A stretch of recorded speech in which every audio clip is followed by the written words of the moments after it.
Kabulkit, magsisimula pa lang ako ng aking vulcanizing business. Ilang HP ng compressor ang kailangan kong bilhin? Ito ay katanungan ng ating kapwa kabulkit. Ngayon, sabi ko sa kanya, gagawin ko na lang to ng vlog para naman yung mga kapwa kabulkit natin na mas magagaling sa akin, makapag-comment dyan at ma-share yung experience nila, yung kaalaman nila tungkol sa air compressor.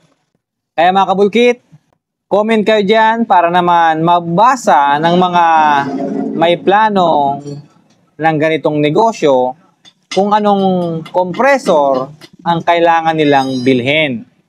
Ngayon, sabi ko sa kanya, abangan niya ang vlog ko tungkol sa katanungan niya kasi kako, doon mo malalaman yung kasagutan ko.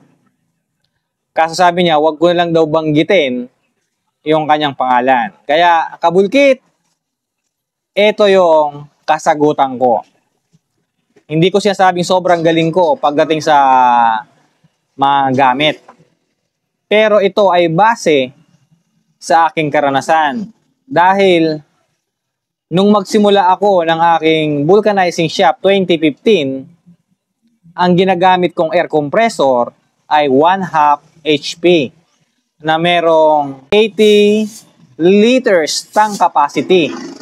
Kaya maliit lang talaga siya. Ngayon, ang disadvantage ng 1/2 HP na yan, bukod sa mabagal kumarga, mabilis din maubusan ng hangin. At ang isa pang problema, pag merong magpapahangin ng mga matataas na PSI o pressure, hirap yung 1/2 mo.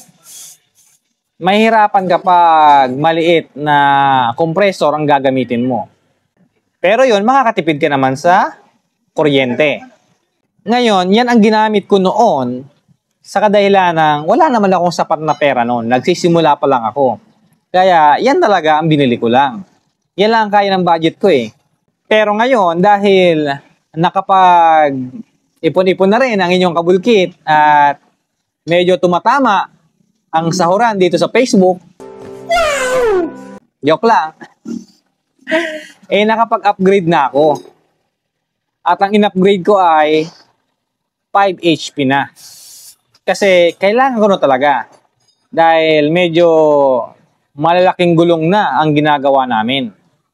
Hindi nakakayanin ng 1/2 HP ko.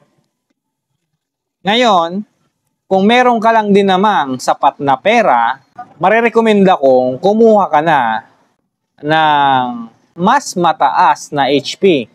Tulad ng 4 HP pataas. At may malaking tank capacity. Dahil sigurado ako magiging sulit yung investment mo dyan sa mga malalaki. Isa pang bitahe, kapag gumamit ka kasi ng 1-inch impact wrench, dyan sa maliliit na HP at maliliit na tank capacity, wala yang abang para sa 1/2 hose. At mabilis kang maubusan niya ng hangin.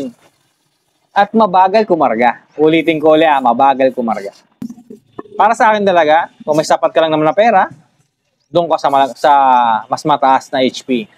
Pero kung medyo kapos ka pa, okay na yung 1/2, 1 HP, 2 HP, hanggang sa ikaw, makapag-upgrade, hanggang sa makaipon ka, at mapalakas mo yung vulcanizing business mo. O basta yon. Kaya mga kabulkit, doon sa mga magagaling sa akin, please comment naman kayo dyan para mabasa ng mga kapwa kabulkit natin na may planong magnegosyo at planong mag-upgrade ng kanilang air compressor.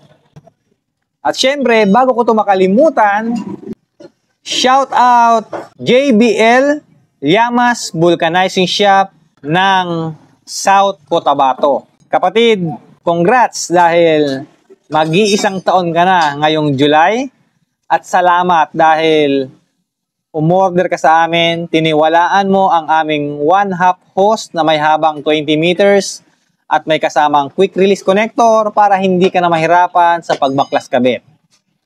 At shout out din Giancarlo Jiao ng Lawenco Vulcanizing Shop ng Pampanga, Pampanga. Mga kabulkit, more blessings sa inyong vulcanizing business.